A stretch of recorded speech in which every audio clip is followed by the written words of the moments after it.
안녕하세요. 말방구 시험실 프로서 딴뜨공 드리겠습니다. 오늘은 좀 재밌는 제품을 가지고 나왔습니다. 올인원 PC. 제가 처음으로 올인원 PC를 만난 거는 1995년도 LG에서 출시했던 심포니움, 혹시 기억하시는지 모르겠습니다만 당시에는 너무 고가라 그냥 눈팅만 할 수밖에 없었는데요. 하지만 24년이 지난 지금은 이게 대기업이 아닌 국내 중소기업에서도 올인원 PC를 출시하고 있었습니다. 한 가지 이번 제품의 재밌는 점은 인텔 i5 8400 커피레이크 데스크탑 프로세서가 탑재가 되는데요. 그러다 보니까 동급 대비 노트북보다도 오히려 조금 더 높은 퍼포먼스를 보여주기도 했습니다. 그래서 오늘은 국내 중소기업 이그닉스에서 출시한 올인원 PC를 한번 준비해봤는데요. 한 77만원대에 판매가 되고 있는 올인원 PC, 대기업에서 만들 줄 알았던 올인원 PC를 중소기업에서 만든다면 과연 어느 정도의 퍼포먼스를 보일까요? 궁금하지 않으세요? 궁금하시다면 이것도 말방구 순상 리뷰 보시고 결정하셔도 결코 늦지가 않습니다. 그럼 지금 바로 리뷰 들어가 보도록 하겠습니다. 고고고!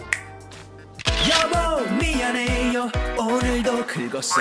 자, 오늘 준비한 제품은 국내 스타트업 기업인 이그닉에서 출시한 제품입니다. 일단 제조사 이름이 익숙하지는 않습니다. 그만큼 잘 알려진 브랜드는 아닌 것 같은데요. 그래서 그런지 오히려 더 성능에 기대가 가는 게 사실입니다. 제품명은 BY24Z 모델로 일체형 PC 타입으로 제작이 되어 있습니다. 일단 디자인은 약간 투박하게 제작이 되어 있는데요. 그냥 언뜻 보기에는 일반 모니터처럼 보이기도 합니다. 디스플레이는 23.8인치, 약간 좀 작게 느껴지긴 하죠. 오히려 가격을 좀 더 올리더라도 25인치로 맞췄으면 어땠을까라는 생각이 들긴 하는데요. 그래도 해상도는 나름 1920x1080 FHD를 지원하고 있는 IPS 패널로 제작이 되어 있습니다. 그래서 이처럼 어느 방향에서든 선명한 화면을 감상할 수 있다는 장점을 가지고 있습니다. 또한 상단 및 좌우측 베젤이 상당히 얇게 제작이 되어 있는데요. 따라서 해상도 및 베젤 부분은 가격 대비 충분히 칭찬해 줄만 한 것 같습니다. 전체 컬러는 블랙, 그리고 하단에는 디스플레이를 받쳐주는 X자형 스탠드로 디자인이 되어 있습니다. 제품의 사이즈는 539.8mm, 323.9mm, 그리고 두께는 43mm, 거기에 중량은 약 5.0kg으로 제작이 되어 있는데요. 모니터로 생각하고 들면은 그렇게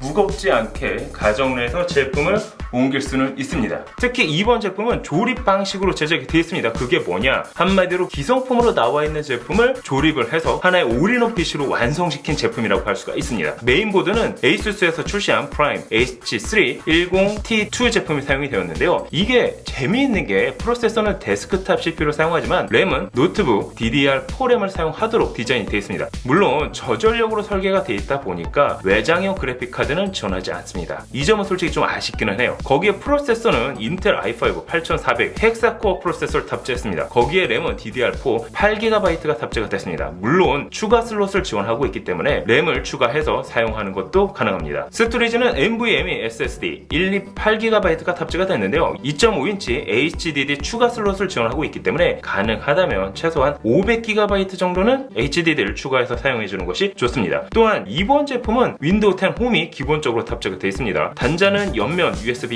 2.0 포트가 2개, 그리고 나머지 단자는 후면 하단 부분에 위치하고 있는데요. 전원 포트, 그리고 HDMI 포트, USB 3.0 포트가 4개, 유선 램 포트 및 마이크와 이어폰 단자로 구성이 되어 있습니다. 물론 블루투스 4.2 거기에 와이파이를 지원하고 있기 때문에 이처럼 무선 디바이스를 사용을 하면 턴없이 깔끔하게 사용할 수 있다는 장점까지 가지고 있습니다. 자, 그럼 이렇게 구성을 했을 때 과연 가격은 어느 정도 될까요? 제가 직접 홈페이지에 들어가 확인을 해본 결과 가격은 약 77만 9천원에 판매가 되고 있었습니다. 일반적으로 쉽게 구매할 수 있는 가격대로 보이지는 않았습니다. 하지만 동일 수준의 스펙을 대기업 모델에서 찾아보면 최소 100만원대 이상의 비용을 고려해야 합니다. 일단 디자인, 마감 처리, AS 부분 나중에 이야기하고 스펙과 성능 면에서 한번 체크해 보도록 하겠습니다. 벤치마크 프로그램 PC마크 10을 구동시켜 봤는데요. 그 결과 3334점이 나왔습니다. 이는 오피스용 PC보다는 높지만 게이밍 PC에 비해서는 낮은 점수대인데요. 이 정도면 일단 기본적인 오피스 업무 및 동영상 감상용으로는 사용하기에 무난해 보이는 성능이라 할 수가 있겠습니다. 실제 오버워치를 그래픽 설정 낮음으로 돌려봤는데요.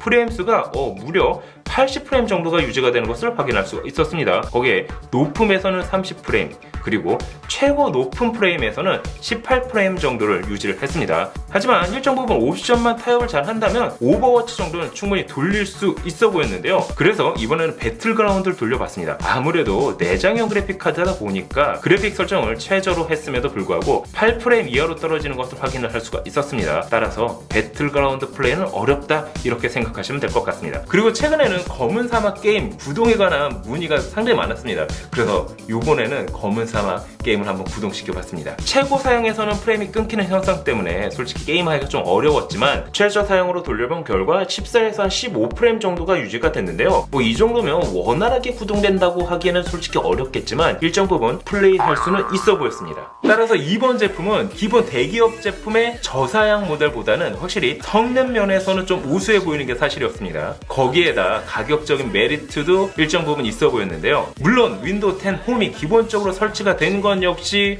칭찬해줄만 했습니다. 하지만 둔탁해 보이는 디자인 그리고 약간 다소 아쉬운 마감 처리 거기에 이어 생소한 브랜드 이미지는 솔직히 실제 구매로까지 이어지기에 상당한 장벽을 가지고 있긴 했는데요. 그래도 보다 저렴한 가격대에 올인원 PC를 구매한다고 하면 딱히 선택지가 많지 않은 게 사실입니다. 따라서 가정 내에서 거실용 PC 혹은 우리 아이 첫 PC로 구매를 한다고 하면 이번 제품도 나름 괜찮아 보이긴 했는데요. 77만원대 국내 중소기업에서 만든 이그닉 BY24Z 올인원 PC 여러분이 보시면 어떠신가요? 하지만 맞습니다. 언제나 그렇듯 선택은 소비자 몫이겠죠. 항상 재미있고 신나는 스테이크의 말방구 실험실을 아직도 구독 안 하셨다고? 그럼 지금 바로 옆에 있는 알람과 구독 버튼을 꾹꾹 눌러주시기 바랍니다. 그럼 저는 다음에 다른 재밌는 테크 이야기로 다시 찾아뵙도록 하겠습니다. 지금까지 말방구 실험실 프로서 싼티공 드리비스였습니다. 감사합니다. 여러분 안녕. 짠. 여보 미안해요 오늘도 긁었어